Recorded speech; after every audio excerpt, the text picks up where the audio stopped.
babbi amaduuka g'abantu. Side eno si birungi olunaku lw'eggulo Sunday wabaddewo obubbi ku kizimbe kya JBK Plaza ekiri awo ku Lom Street. Bamenye amaduuka agasoba mu 16 ne bafiirwa ebintu bya millions 123 n'okusoba. Awe nyini wendaga omukuumi yennyini amanyiddwa nga Bosco Gahungu yabadde akuuma ekizimbe kino okumala emyaka 15 nga badde wa myaka 5 sofa yeekubanye n'ababbi baneno abazze nga beebise masks nga balina gloves mu ngalo kwegamba bazze nga beetegese n'ebikooti bino birina bihood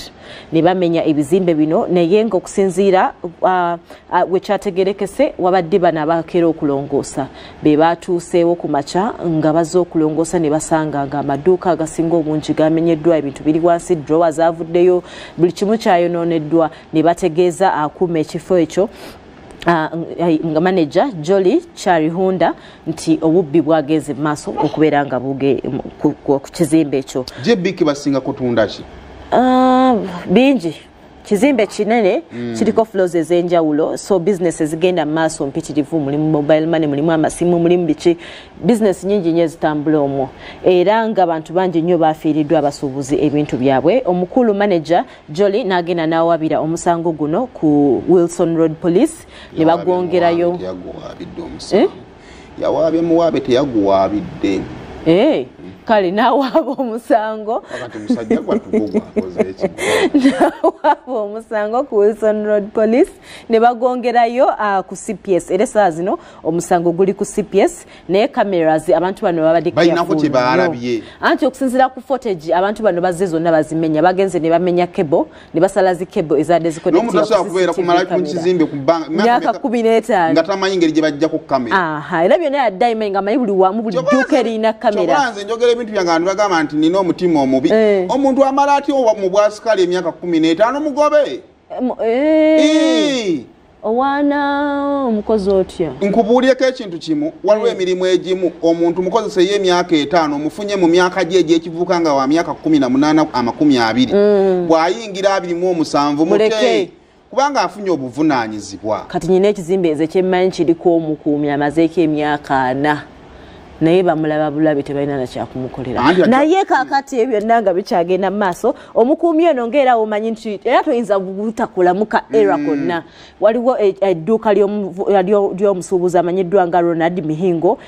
wabaddewo cameras ndowooza bulijjo yo tagimanyi era yayambyeko poliisi okubeera nga bamanya ani ababadde era bagenza okukiraba nga omukulu Bosco ono wedda yakulemberamu abantu bano nga waliwo tewali tubbe wano tumenye wano era emiryango main entrance yabadde enzigale bulungi nnyo bakwesiza emergency eya first floor era okusinziira first floor yonna yaweddewo amaduuka ne ground floor amaduuka agasinga obungi bagamenye. Lwakulaba abantu abaludde nnyo mu bwavu ne babba ojja musanga nga bbye nadde ewaabwe ku kyalo n'asooka n'awasaako omukazi n'agula booda n'agula TV ne decoder era bagenda omukwata nga ali ku 30 ate era n'okudduka kituufu yadduse bakebeddeko mu nnyumba ye mwe yabadde asula waggulu bye basanzeeyo bye bifaananyi nga biraga nti yaliko mu magye nga biraga yasavingako mu magye kwegamba abadde experienced nnyo naye munaye beewunyiza omuntu waabwe ow'emyaka 15 gy'amazeewo kubanga yabaliddemu ebyo nno poliisi ekyamunoonya. Tugenda kwetooloola muko tugenda kubanga tukomawo ate n'ebirala bingi nnyo naye njagala okukulekera koodi ya *238*10#